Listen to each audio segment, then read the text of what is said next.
This is the pattern I've chosen. These tiles are asymmetrical. They're 9 by 12. If they were more symmetrical, like a 6 by 12, then I could figure out some different patterns, turning the different tiles different directions and whatnot. I could still do that, but it would require a lot of cutting, and I'm not trying to put a lot of cutting into this. So what I'm going to do is I'm going to lay them on the longitude like this.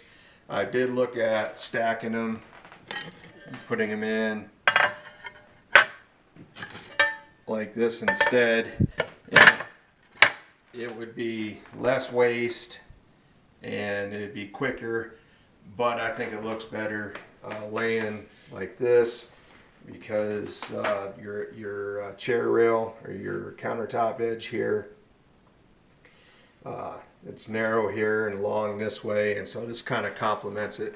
I am going to stagger the joints like you see.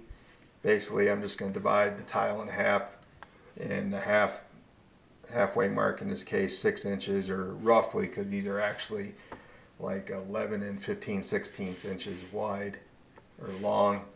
I'm going to stagger them, put the next joint in the center, and so on. I'm going to have to cut these down. Like I said, they're 9 inches wide. I've got 5 1/4 inches there by the time. And when you're cutting this stuff too, remember folks to take out space for your spacers. In this case, 1/8 inch. So you're going to want to cut, so it's 5 1/4. Well, I need to take 1/8 inch off for the spacer, so I need to cut this at 5 1/8. And I don't want it necessarily tight up against my wall. I want to leave a little bit of space there for expansion and contraction of your walls and whatnot. So I'll take off another 1/8 inch.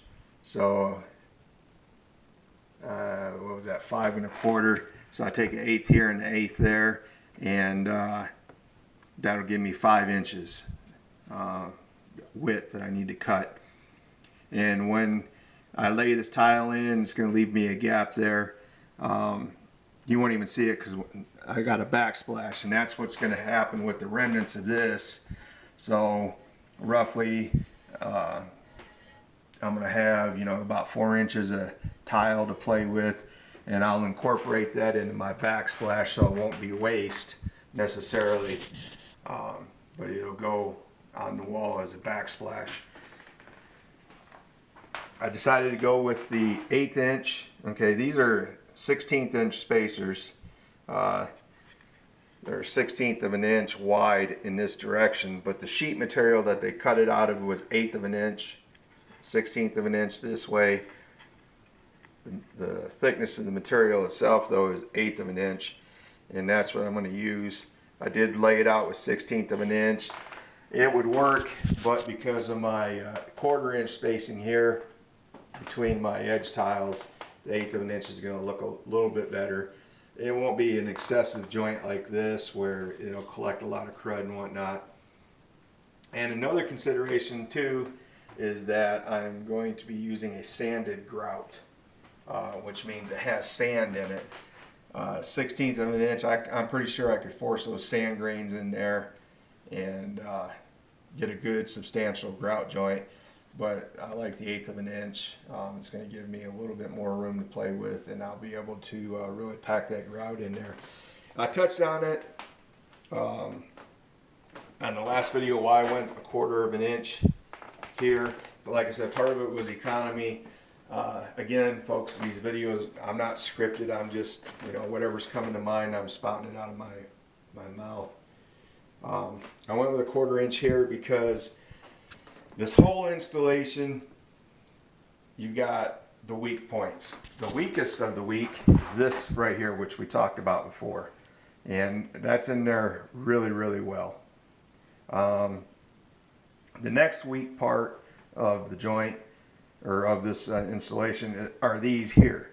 And this has been sitting up about an hour now, and they're stuck on there pretty good, but it's still a weak point. So having this 1/4 inch grout joint here, I'm really gonna pack that grout in there, and that is gonna substantially improve the integrity of this installation right here. That grout is actually going to become part of the structure. It's not just a gap filler. It'll become part of the structure and really hold those in nice and tight. And that's why I went with a 1/4 inch here, is just to give me that much more grout surface and ability to really pack that grout in there.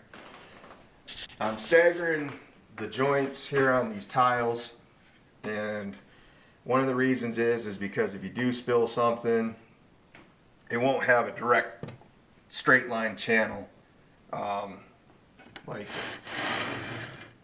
in this case here, where you got your next tile is butting up to it, and so you won't have a direct channel that it'll just come rushing down.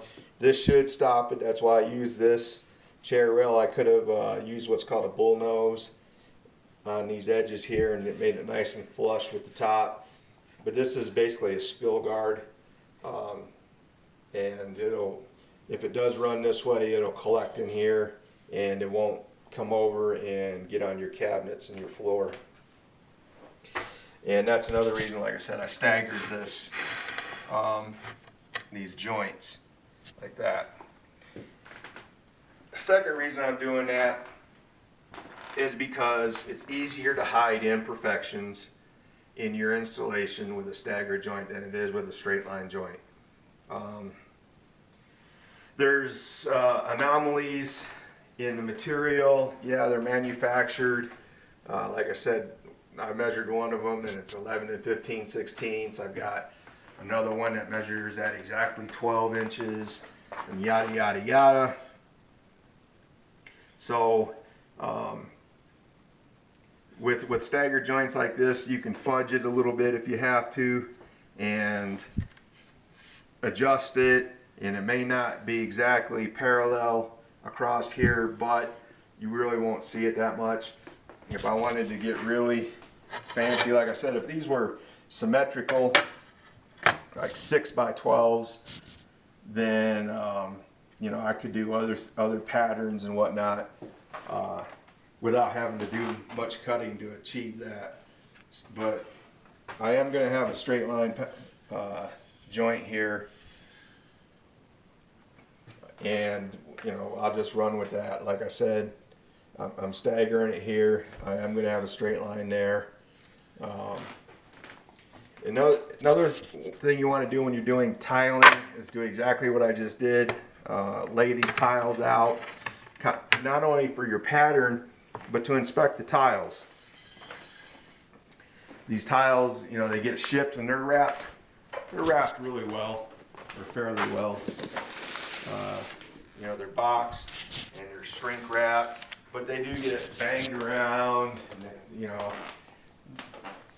dropped and whatnot. So you want to inspect your tiles to make sure that you got a nice finish. Okay, like right here, I've got a chipped corner right there.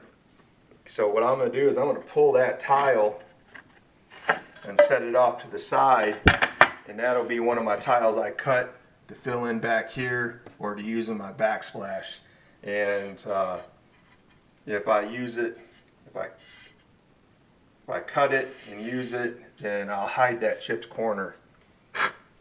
Here's another example right there. Some of the finish came off. It's pretty noticeable.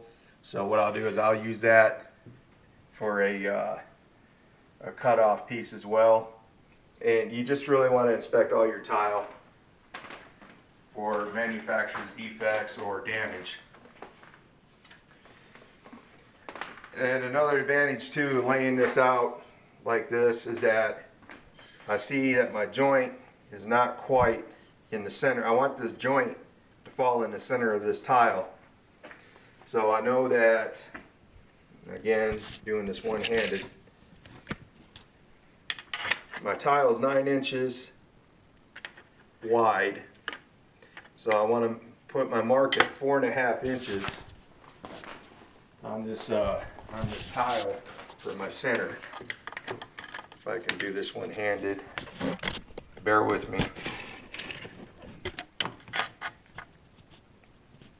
Okay, so 4.5 inches.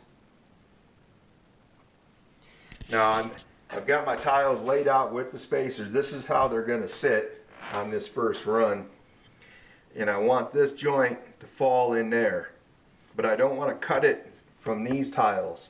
I want my cuts to be on my edges whenever possible.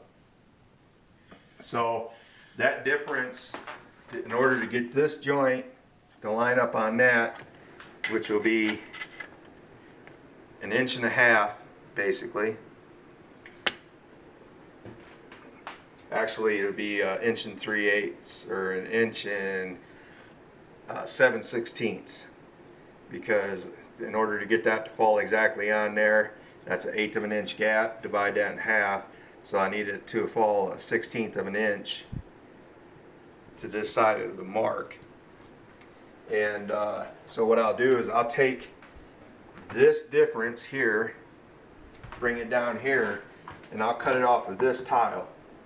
And that way this will sit 1 7/16 inches further this way, and my joints will fall like this. And by the time I get down here, that joint will fall in the center of that tile. And you can see I've got my spacers on this tile as well. And basically that's how that's going to happen. So I guess that's about it for this video. I'm going to go ahead and start cutting and putting the tile in.